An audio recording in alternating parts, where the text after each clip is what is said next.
TV সরানোর নাম করে বাড়িতে ঢুকে 11 বছরের এক নাবালিকাকে ধর্ষণের অপরাধে এক যুবককে যাবজ্জীবন কারাদণ্ডের নির্দেশ দিল তমলুকের বিশেষ পক্সো আদালত।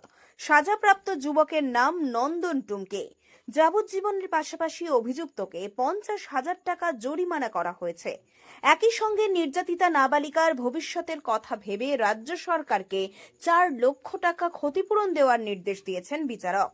আদালত সূত্রে খবর, 2023 সালে পূর্ব মেদিনীপুরের নন্দকুমার থানা এলাকায় ওই ঘটনাটি ঘটেছিল। পরিবার সূত্রে খবর, ঘটনার দিন নাবালিকার বাড়ির টিভি খারাপ হয়ে যাওয়ায় প্রতিবেশী যুবক নন্দনকে ডেকে আনে। সেই সময় বাড়িতে নাবালিকার মা ছিলেন না।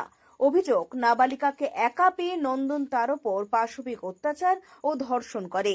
পরবর্তীতে মা বাড়িতে ফিরলে আতঙ্কে কান্নাকাটি করতে করতে সমস্ত ঘটনা তাঁকে জানায় ওই শিশুকন্যা। পরের দিনই নন্দকুমার থানায় অভিযুক্ত যুবকের বিরুদ্ধে লিখিত অভিযোগ দায়ের করেন নির্যাতিতার মা। অভিযোগ পেতেই তৎপর হয়ে ওঠে পুলিশ এবং গ্রেপ্তার করা হয় অভিযুক্ত নন্দনকে। মামলাটির তদন্তের দায়িত্বে প্রথমে ছিল পুলিশ আধিকারিক অমিত প্রামাণিক, পরবর্তীতে দায়িত্ব পান দেবাশিস বাগ। নিখুঁত তদন্তের পর নির্দিষ্ট সময়েই আদালতে চার্জশিট পেশ করেন তিনি। প্রায় 3 বছর ধরে তমলুকের বিশেষ পক্সো আদালতে এই মামলার বিচার প্রক্রিয়া চলে। গত শুক্রবার আদালত নন্দনকে দোষী সাব্যস্ত করেছিল। সোমবার তমলুকের পক্সো আদালতের বিচারক সুস্মিতা মুখার্জি এই সাজা ঘোষণা করেন। সরকারি আইনজীবী অস্মিতা দাস খাঁড়া জানিয়েছেন, আদালত অভিযুক্তকে যাবজ্জীবন কারাদণ্ড এবং 50,000 টাকা জরিমানার নির্দেশ দিয়েছে। সেই সঙ্গে নির্যাতিতার পুনর্বাসনের জন্য রাজ্য সরকারকে 4 লক্ষ টাকা ক্ষতিপূরণ দিতে বলা হয়েছে। দেশ মানুষ আজকে একটা কেসে সাজা দিল নন্দকুমার পিএস 490-23 ডেটেড 13/11-23। নন্দকুমার থানার আন্ডারে একটা ঘটনা ঘটে। একটা নাবালিকা কন্যা যার বয়স ছিল 11 বছর, তার মা অভিযোগ করে যে তার বাড়িতে যখন কেউ ছিল না সেই সময় টিভি সারানোর নাম করে টিভি সারাতে বাচ্চা মেয়েটা ডেকেছিল যে আমাদের টিভিটা খারাপ হয়ে গেছে, সারিয়ে দিয়ে যাও।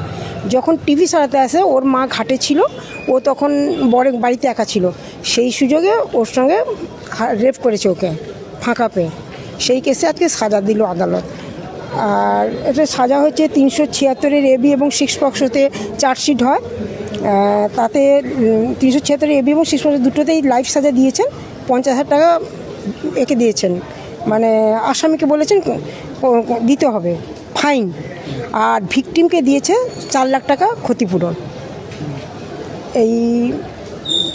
এইটা। আর এই কেসের আয়ও ছিলেন তদন্তকারী অফিসার অমিত প্রামাণিক এবং লাস্ট আয়ও ছিল দেবাশিস বাগ। অমিত প্রামাণিকবাবু খুব সুন্দর করে তদন্ত করেছেন। তদন্ত শেষে চার্জশিট উনি দিতে পারেননি, চার্জশিট দেবাশিস বাগ দিয়েছেন। দুজনেই খুব ভালো কাজ করেছেন, খুব ভালো করে তদন্ত করেছেন। কতদিনের মাথায় সাজাটা হলো? কতদিনের মাথায়? 23 সাল থেকেই কাস্টডি আসামি আছে, আজকে সাজা হয়েছে প্রায় 3 বছরের মাথায়। আড়াই বছর। আমার নাম অস্মিতা দাস খাঁড়া, এই কেসে স্পেশাল পিপি। আর আমাদের পক্সো ম্যাডামের নাম সুস্মিতা মুখার্জি।